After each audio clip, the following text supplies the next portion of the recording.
بسم اللہ الرحمن الرحیم۔ شروع اللہ کے نام سے جو بڑا مہربان نہایت رحم کرنے والا ہے۔ السلام علیکم ناظرین۔ حضرت عباس رضی اللہ تعالیٰ عنہ ایک واقعہ بیان کرتے ہیں۔ وہ فرماتے ہیں کہ ایک روز میں مسجد حرام میں تھا کہ ابو جہل وہاں آیا اور بولا، میں خدا کی قسم کھا کر کہتا ہوں، اگر میں محمد کو سجدہ کرتے ہوئے دیکھ لوں تو میں ان کی گردن مار دوں۔ نعوذ باللہ۔ حضرت عباس رضی اللہ تعالیٰ عنہ فرماتے ہیں، یہ سن کر میں فوراً نبی کریم صلی اللہ تعالیٰ علیہ وسلم کی طرف گیا اور آپ کو بتایا کہ ابو جہل کیا کہہ رہا ہے۔ نبی کریم صلی اللہ تعالیٰ علیہ وسلم یہ سن کر غصے کی حالت میں باہر نکلے اور تیز تیز چلتے ہوئے مسجد حرام میں داخل ہو گئے۔ اس وقت آپ صلی اللہ تعالیٰ علیہ وسلم سورۃ العلق کی یہ آیت تلاوت کر رہے تھے کہ اقرأ بسم ربک الذی خلق خلق الانسان من علق۔ اے پیغمبر، آپ اپنے رب کا نام لے کر قرآن پڑھا کیجیے، وہ جس نے مخلوق کو پیدا کیا، جس نے انہیں خون کے لوتھڑے سے پیدا کیا۔ تلاوت کرتے ہوئے آپ اس سورت کی آیت نمبر 6 تک پہنچ گئے۔ کلا ان الانسان، سچ مچ بے شک کافر انسان حد سے نکل جاتا ہے۔ ناظرین، یہاں تک کہ آپ صلی اللہ تعالیٰ علیہ وسلم نے سورۃ العلق کا آخری حصہ پڑھا جہاں سجدے کی آیت ہے، اور اس کے ساتھ ہی آپ سجدے میں گر گئے۔ اسی وقت کسی نے ابو جہل سے کہا، ابو جہل یہ سجدے میں پڑے ہیں۔ یہ سنتے ہی ابو جہل فوراً آپ کی طرف آگے بڑھا، آپ کے نزدیک پہنچا، لیکن پھر اچانک واپس آ گیا۔ لوگوں نے حیران ہو کر پوچھا، ابو جہل کیا ہوا؟ جواب میں اس نے اور زیادہ حیران ہو کر کہا، جو میں دیکھ رہا ہوں کیا تمہیں وہ نظر نہیں آ رہا ہے؟ اس کی بات سن کر لوگ اور زیادہ حیران ہو گئے اور بولے، تمہیں کیا نظر آ رہا ہے؟ ابو جہل اس پر ابو جہل نے کہا، مجھے اپنے اور ان کے درمیان آگ کی خندق نظر آ رہی ہے۔ ناظرین، اسی طرح ایک دن ابو جہل نے کہا، ایک گروہ قریش، جیسا کہ تم دیکھ رہے ہو محمد صلی اللہ تعالیٰ علیہ وسلم تمہارے دین میں عیب ڈال رہے ہیں، تمہارے معبود کو برا بھلا کہہ رہے ہیں، تمہاری مخلوق کو خراب بتا رہے ہیں، اور تمہارے باپ داداؤں کو گالیاں دے رہے ہیں۔ اس لیے میں خدا کے سامنے عہد کرتا ہوں کہ کل میں محمد کے لیے اتنا بڑا پتھر لے کر بیٹھوں گا جس کا بوجھ وہ برداشت نہیں کر سکیں گے۔ یوں ہی وہ سجدے میں جائیں گے اور میں پتھر ان کے سر پر دے ماروں گا۔ اس کے بعد تم لوگوں کو اختیار ہے، چاہے تو اس معاملے میں میری مدد کرنا اور مجھے پناہ دینا، اور چاہو تو مجھے دشمنوں کے حوالے کر دینا۔ پھر بنی عبد مناف میرا جو بھی حشر کریں۔ یہ سن کر قریش نے کہا، اللہ کی قسم، ہم تمہارے ساتھ کسی قیمت پر دغا نہیں کریں گے، اس لیے جو تم کرنا چاہتے ہو اطمینان سے کرو۔ ناظرین، دوسرے دن ابو جہل اپنے پروگرام کے مطابق ایک بہت بھاری پتھر اٹھا لایا اور نبی کریم صلی اللہ تعالیٰ علیہ وسلم کا انتظار کرنے لگا۔ ادھر نبی اکرم صلی اللہ تعالیٰ علیہ وسلم بھی عادت کے مطابق صبح کی نماز کے بعد وہاں تشریف لے آئے۔ اس وقت آپ قبلہ بیت المقدس کی طرف تھا۔ آپ نماز کے لیے رکن آمین اور حجر اسود کے درمیان کھڑے ہوا کرتے تھے۔ کعبہ کو اپنے اور بیت المقدس کے درمیان کر لیا کرتے تھے۔ آپ صلی اللہ تعالیٰ علیہ وسلم نے آتے ہی نماز کی نیت باندھ لی۔ ادھر قریش کے لوگ اپنے اپنے گھروں میں بیٹھے انتظار کر رہے تھے کہ دیکھیں آج کیا ہوتا ہے، ابو جہل نے اپنے پروگرام میں کامیاب ہوتا ہے یا پھر نہیں۔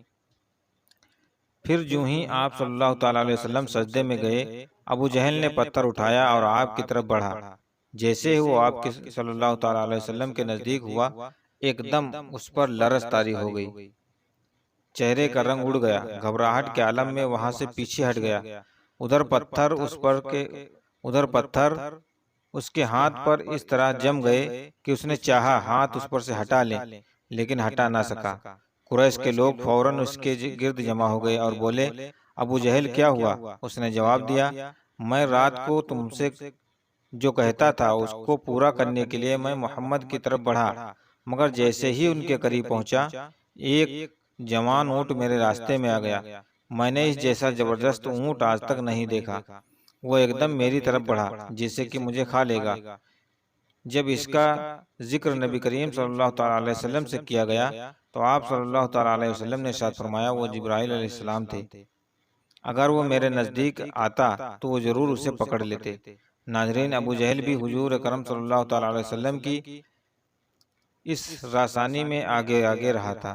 نبی اکرم صلی اللہ تعالیٰ علیہ وسلم کی تبلیغ میں رکاوٹیں ڈالتا تھا، آپ صلی اللہ تعالیٰ علیہ وسلم کو برا بھلا کہتا تھا، اس کی بیوی ام جمیل بھی اس کے ساتھ شامل تھی۔ وہ جنگل کے کانٹے دار لکڑیاں کاٹ کر لاتی اور نبی اکرم صلی اللہ تعالیٰ علیہ وسلم کے راستے میں بچھاتی۔ اس پر اللہ تعالیٰ نے سورۃ لہب نازل فرمائی۔ اس میں ابو لہب کے ساتھ اس کی بیوی کو بھی عذاب کی خبر دی گئی۔ وہ غصے میں آگ ببولا ہو گئی، پتھر ہاتھ میں لیے آپ صلی اللہ تعالیٰ علیہ وسلم کی طرف بڑھی۔ اس وقت آپ صلی اللہ تعالیٰ علیہ وسلم کے ساتھ حضرت ابوبکر صدیق رضی اللہ تعالیٰ عنہ موجود تھے۔ انہوں نے ابو لہب کی بیوی کو آتے دیکھا تو فرمایا، اے اللہ کے رسول، یہ عورت بہت زبان دراز ہے، اگر آپ یہاں ٹھہرے رہیں تو اس کی بد زبانی سے آپ کو تکلیف پہنچے گی۔ ان کی بات سن کر نبی اکرم صلی اللہ تعالیٰ علیہ وسلم نے ارشاد فرمایا، ابو بکر فکر نہ کرو، وہ مجھے نہ دیکھ سکے گی۔ ناظرین، اتنے میں ام جمیل نزدیک پہنچ گئی۔ اسے وہاں صرف ابو بکر صدیق رضی اللہ تعالیٰ عنہ نظر آئے۔ وہ آتے ہی بولی، ابو بکر تمہارے دوست؟ اس نے پوچھے، کہاں ہیں؟ اس نے مجھے ذلیل کیا ہے۔ کہاں ہیں تمہارے دوست جو شعر پڑھا کرتے ہیں؟ ابو بکر بولے، کیا تمہیں میرے ساتھ کوئی نظر نہیں آ رہا ہے؟ کیا بات ہے مجھے تو جو تمہارے ساتھ کوئی نظر نہیں آ رہا ہے؟ انہوں نے پوچھا، تم ان کے ساتھ کیا کرنا چاہتی ہو؟ جواب میں اس نے کہا، میں یہ پتھر ان کے منہ پر مارنا چاہتی ہوں۔ انہوں نے میری شان میں نازبا شعر کہے ہیں۔ سورۃ لہب کی آیت کو شعر سمجھ رہی تھی۔ اس طرح اس پر انہوں نے کہا، نہیں، اللہ تعالیٰ کی قسم، وہ شاعر نہیں ہے، وہ تو شعر کہنا جانتے ہی نہیں، نہ انہوں نے تمہیں ذلیل کیا ہے۔ یہ سن کر واپس لوٹ گئی۔ بعد میں ابو بکر صدیق رضی اللہ تعالیٰ عنہ نے آپ صلی اللہ تعالیٰ علیہ وسلم سے پوچھا، اے اللہ کے رسول، وہ آپ کو دیکھ کیوں نہیں سکے؟ آپ صلی اللہ تعالیٰ علیہ وسلم نے ارشاد فرمایا، ایک فرشتے نے مجھے اپنے پروں میں چھپا لیا تھا۔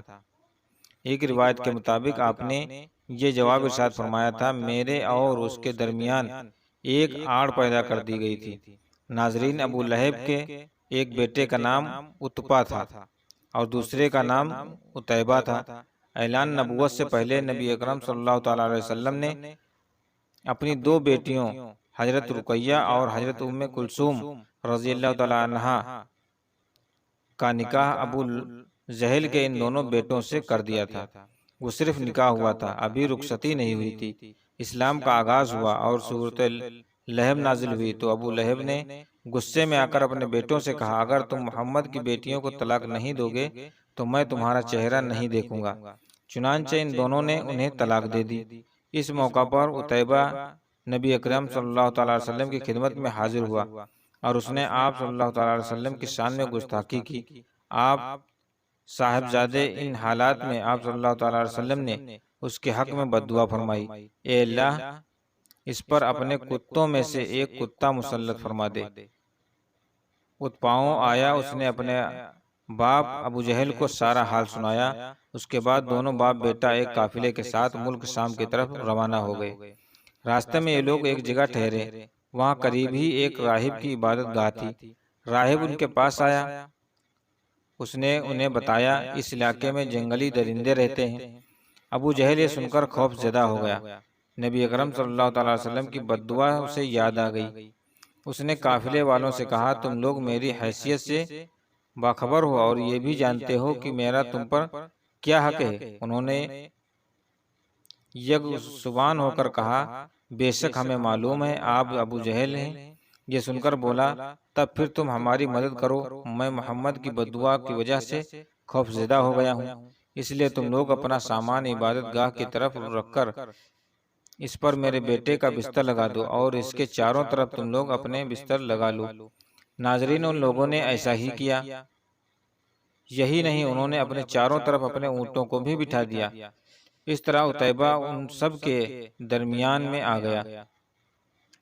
اب وہ سب اس کے پاس پانی کرنے لگے۔ ان تمام احتیاطی تدابیر کے باوجود نبی اکرم صلی اللہ تعالیٰ علیہ وسلم کی پیش گوئی پوری ہو گئی۔ نصف رات کی مطلب کہ آدھی رات کے قریب ایک شیر وہاں آیا اور سوئے ہوئے لوگوں کو سونگنے لگا۔ ایک ایک کو سونگتے ہوئے وہ آگے بڑھتا رہا، یہاں تک کہ وہ لمبی چھلانگ لگا کر اتیبہ تک پہنچ گیا۔ بس پھر کیا ہوا؟ اس نے اسے چیر پھاڑ کر ہلاک کر دیا۔ ناظرین، سیرت مبارکہ کا ایک اور حیران کن واقعہ یہ ہے کہ ایک دن ابو جہل دوسرے سرداروں کے ساتھ نبی کریم صلی اللہ تعالی وسلم کے پاس آیا اور بولا، اے محمد، اگر تم سچے ہو تو ہمیں چاند کے 2 ٹکڑے کر کے دکھاؤ، وہ بھی اس طرح کہ ایک ٹکڑا ابو قبیس پہاڑ پر نظر آئے اور دوسرا کئی آن کا پہاڑ نظر آئے۔ مطلب یہ تھا کہ دونوں ٹکڑے کافی فاصلے پر ہوں تاکہ اس کے 2 ٹکڑے ہونے میں کوئی شک نہ رہے۔ اس روز مہینے کی 14ویں رات تھی، چاند پورا تھا۔ آپ صلی اللہ علیہ وسلم نے ان کی عجیب فرمائش سن کر فرمایا، اگر میں ایسا کر دکھاؤں تو کیا تم ایمان لے آؤ گے؟ انہوں نے ایک زبان ہو کر کہا، ہاں بالکل، ہم ایمان لے آئیں گے۔ آپ صلی اللہ تعالی علیہ وسلم نے اللہ تعالیٰ سے دعا فرمائی کہ آپ کے ہاتھ سے ایسا ہو جائے۔ چنانچہ چاند فوراً 2 ٹکڑے ہو گیا۔ اس کا ایک حصہ ابو قبیس پہاڑ کے اوپر آیا، دوسرا کیکان کے پہاڑ کے اوپر نظر آیا۔ اس وقت نبی اکرم صلی اللہ تعالی علیہ وسلم نے ارشاد فرمایا، لو اب گواہی دو۔ وہ بدبخت کہنے لگے، محمد نے ہم لوگوں کی آنکھوں پر جادو کر دیا ہے۔ کچھ نے کہا، محمد نے چاند پر جادو کر دیا ہے، مگر ان کے جادو کا اثر ساری دنیا کے لوگوں پر نہیں ہو سکتا۔ مطلب یہ تھا کہ ہر جگہ کے لوگ چاند کو 2 ٹکڑے نہیں دیکھ رہے ہوں گے۔ اب انہوں نے کہا، ہم دوسرے شہروں سے آنے والے لوگوں سے یہ بات پوچھیں گے۔ چنانچہ جب مکہ میں دوسرے شہروں کے لوگ داخل ہوئے تو انہوں نے چاند کے بارے میں پوچھا۔ آنے والے سب لوگوں نے یہی کہا، ہاں ہاں، ہم نے بھی چاند کو 2 ٹکڑے ہوتے دیکھا۔ یہ سنتے ہی مشرک بول اٹھے، بس پھر تو یہ عام جادو ہے، اس کا اثر سب پر ہوا ہے۔ کچھ نے کہا، یہ ایک ایسا جادو ہے جس سے جادوگر بھی متاثر ہیں، یعنی جادوگروں کو بھی چاند کے 2 ٹکڑے نظر آیا ہے۔ ناظرین، حضرت حلیمہ سعدیہ رضی اللہ تعالیٰ عنہ اپنی بستی سے روانہ ہوئیں۔ ان کے ساتھ ان کا دودھ پیتا بچہ اور شوہر بھی۔ حضرت حلیمہ سعدیہ رضی اللہ تعالیٰ عنہ دوسری عورتوں کے بعد مکہ میں داخل ہوئیں۔ ان کا کھچر بہت کمزور اور مریل تھا۔ ان کے ساتھ ان کی کمزور اور بوڑھی اونٹنی تھی، وہ بہت آہستہ آہستہ چلتی تھی۔ اس کی وجہ سے حضرت حلیمہ سعدیہ رضی اللہ تعالیٰ عنہ قافلے سے بہت پیچھے رہ جاتی تھی۔ اس وقت بھی ایسا ہی ہوا، وہ سب سے آخر میں مکہ میں داخل ہوئی۔ ناظرین، اس زمانے میں عرب کا دستور تھا کہ جب ان کے یہاں کوئی بچہ پیدا ہوتا تو وہ دیہات سے آنے والی دائی کے حوالے کر دیتے تاکہ دیہات میں بچے کی پرورش بہتر ہو اور وہ خالص عربی زبان سیکھ سکے۔ دائی کا قافلہ مکہ میں داخل ہوا۔ انہوں نے ان گھروں کی تلاشی شروع کر دی جن میں بچہ پیدا ہوئے تھے۔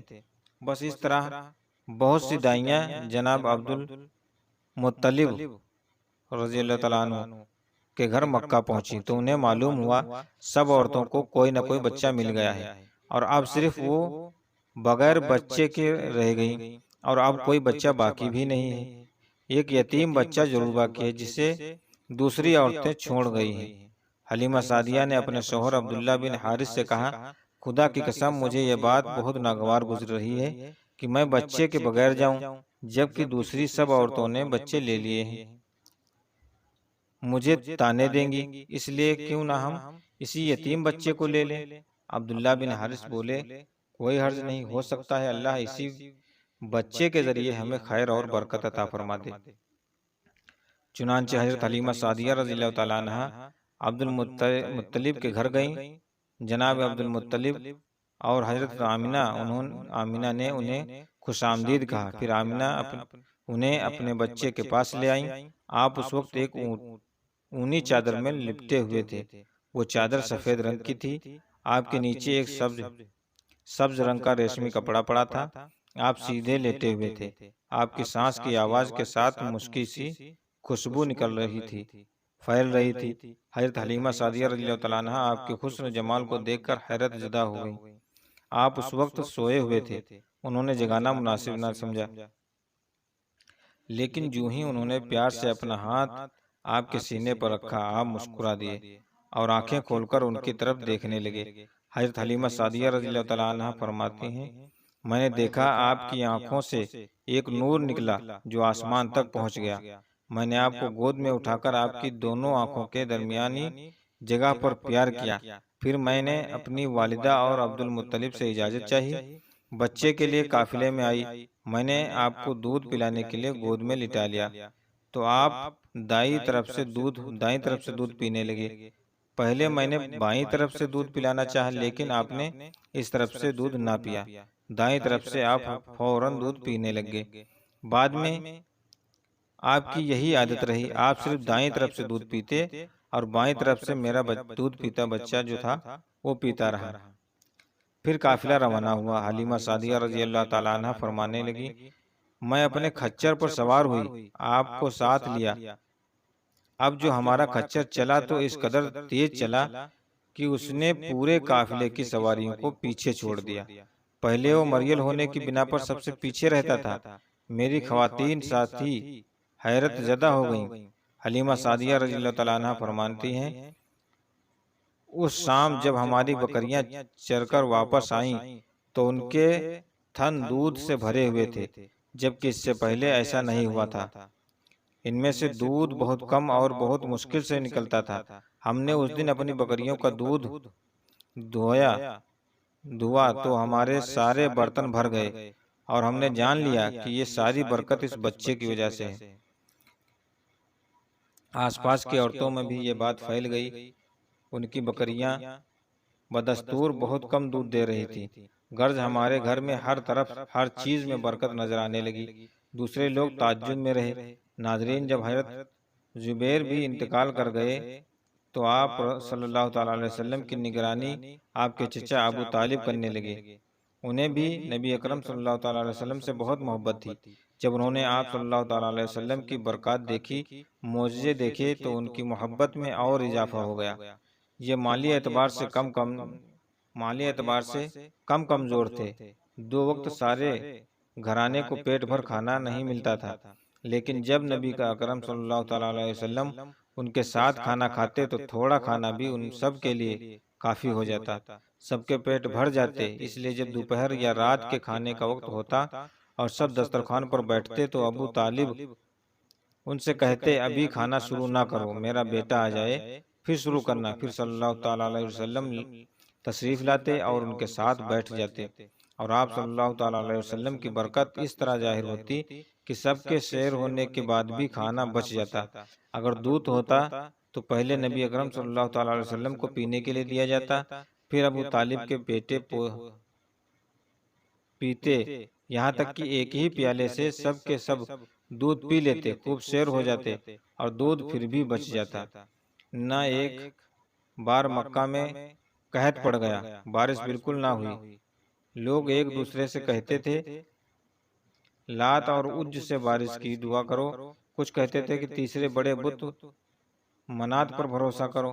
اسی دوران ایک بوڑھے نے کہا، تم حق اور سچائی سے بھاگ رہے ہو، تم میں ابراہیم علیہ السلام اور اسماعیل علیہ السلام کی نشانی موجود ہے، تم اسے چھوڑ کر غلط راستے پر کیوں جا رہے ہو؟ اس پر لوگوں نے ان سے کہا کہ آپ کی مراد ابو طالب سے ہے؟ اس نے جواب میں کہا، ہاں، میں یہی کہنا چاہتا ہوں، آپ سب لوگ ابو طالب کے گھر کی طرف چلیں۔ وہاں پہنچ کر انہوں نے دروازے پر دستک دی تو ایک خوبصورت آدمی باہر آیا۔ اس نے تہبند لپیٹ رکھا تھا۔ سب لوگ اس کی طرف بڑھے اور بولے، اے ابو طالب، وادی میں قحط پڑ رہا ہے، بچے بھوکے مر رہے ہیں، اس لیے آؤ اور ہمارے لیے بارش کی دعا کرو۔ چنانچہ ابو طالب باہر آئے اور ان کے ساتھ رسول اللہ صلی اللہ علیہ وسلم بھی تھے۔ آپ ایسے لگ رہے تھے جیسے اندھیرے میں سورج نکل آیا ہو۔ ابو طالب کے ساتھ اور بھی بچے تھے، لیکن انہوں نے آپ صلی اللہ تعالیٰ علیہ وسلم ہی کا بازو پکڑا ہوا تھا۔ اس کے بعد ابو طالب نے آپ کی انگلی پکڑ کر کعبے کی طرف طواف کیا۔ یہ طواف کر رہے تھے اور دوسرے لوگ آسمان کی طرف نظر اٹھا رہے تھے اور دیکھ رہے تھے جہاں بادل کا ایک ٹکڑا بھی نہیں تھا، لیکن پھر اچانک ہر طرف سے بادل گر کر آنے لگے۔ اس قدر زوردار بارش ہوئی کہ شہر اور جنگل سیراب ہو گئے۔ ناظرین، ابو طالب ایک بار ذی الحجاج کے میلے میں گئے۔ یہ جگہ عرفات سے تقریباً 8 کلومیٹر دور ہے۔ ان کے ساتھ رسول اللہ صلی اللہ تعالیٰ علیہ وسلم بھی تھے۔ ایسے میں ابو طالب کو پیاس محسوس ہوئی۔ انہوں نے آپ صلی اللہ تعالیٰ علیہ وسلم سے فرمایا، بھتیجے، مجھے پیاس لگی ہے۔ یہ بات انہوں نے اس لیے نہیں کی تھی کہ آپ کے پاس پانی تھا، بلکہ آپ نے بے چینی ظاہر کرنے کے لیے کہی تھی۔ چچا کی بات سن کر آپ فوراً سواری سے اترے آئے اور بولے چچا جان آپ کو پیاس لگی ہے؟ انہوں نے کہا ہاں بھتیجے پیاس لگی ہے۔ یہ سنتے ہی آپ نے ایک پتھر پر اپنا پاؤں مارا۔ جو ہی آپ صلی اللہ علیہ وسلم نے پتھر پر پاؤں مارا اس کے نیچے سے صاف اور عمدہ پانی پھوٹ نکلا۔ انہوں نے ایسا پانی پہلے کبھی نہیں پیا تھا، خوب سیر ہو کر پانی پیا۔ محترم بزرگوں اور دوستوں، نبی کریم صلی اللہ علیہ وسلم کے بے شمار معجزات ہیں جن کو بیان ایک ویڈیو میں نہیں کیا جا سکتا، اور اگر ہماری ویڈیو میں کمی لگی ہو تو پلیز کمنٹ میں ضرور بتائیے گا، اور اگر ابھی تک ہمارے چینل پر نئے ہیں تو پلیز چینل کو سبسکرائب ضرور کیجیے گا اور اپنے دوستوں میں رشتہ داروں میں شیئر ضرور کیجیے گا تاکہ اور لوگوں کو بھی دین کی جانکاری حاصل ہو سکے۔ آپ ملتے ہیں اگلی